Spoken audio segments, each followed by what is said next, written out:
అది ఇంకొక dialogue జీవనన్నతో mode ఏని మోడా ఏ అనుకుంటా అంటది కదా, హర్షానతో ఆ ఒక్క డైలాగే.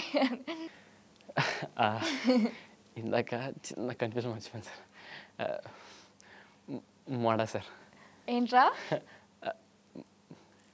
అదే సార్, మోడా సార్, అదొకటి. అండ్ దాదాపు ఇంకా హర్షాన్న కొట్టడము అంతా కావాలి, దీని నుంచి అటు వెళ్ళొచ్చు మనం. సో యా, పప్ప చెత్త గొప్ప అది అమ్మో అస్సలు అవ్వదు. ఆ రిథం రాదు అసలు. అంటే మైండ్ పోతుంది. అప్పుడు నేను ఎలా ఉన్నానంటే మైండ్ పోతుంది, కళ్ళు నాకు మండిపోతున్నాయి. ఇంకా ఆ టైంలో గొంతు చించుకొని అరవాలి. ఇంకా అదే థాట్. నా చేతులు వణికేస్తున్నాయి. వాడు లేచి చెప్పాడు, గట్టిగా అరిచాం ఇంకా దాన్ని. ఆల్రెడీ ఆ పక్క నుంచి చాలా మంది గోల క్రౌడ్ అంతా ఉండడం వల్ల ఆ గోలలో ఇంకా గట్టిగా చెప్పాలి. మా దగ్గర మైక్లేమో ఒకటి దగ్గర పెట్టారు, ఇంకోటి దగ్గర పెట్టడం మర్చిపోయారు. సో అంటే ఆ టైం కూడా లేదు మాకు అసలు. సో అది అయ్యేసరికి ఇంక గట్టిగా లేచి అదంతా live hostel. Vizag defence academy అని చెప్పి ఆయన ప్రిన్సిపల్ మాకు. ఇప్పుడు అతను కూడా ఒక ప్రొడ్యూసర్, సూర్య అన్న.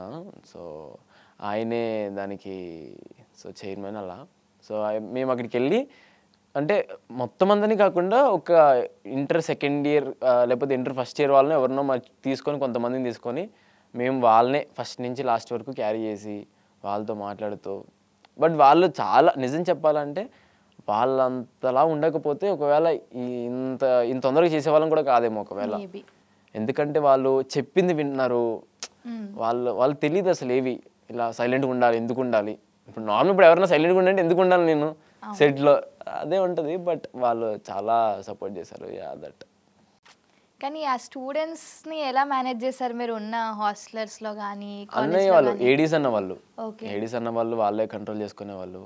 దుర్గా అన్న, హేమ అన్న వాళ్ళే చూసుకునేవాళ్ళు. నరేష్ అన్న అతను కాస్ట్యూము మమ్మల్ని చూసుకోవడానికి ఆయన సరిపోదు. సో ముగ్గురే అల్లరి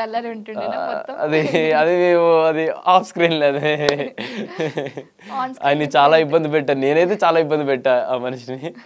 కాస్ట్యూమ్ వేసుకోరంటే ఎందుకు వేసుకోవాలి అని ఇలా ఒక ఏజెంట్లో అడిగేవాళ్ళు. అంటే ఒక్కొక్కసారి ఒక్కొక్క క్యారెక్టర్లోకి వెళ్ళేవాడిని. మరి వేసుకోరా, పాస్ట్కి వెళ్ళండి రా అంటాడు అన్న వైజాగ్ వాళ్ళు వచ్చాడు. సో ఆ యాస ఎలా వాడుతూ ఉంటాడు.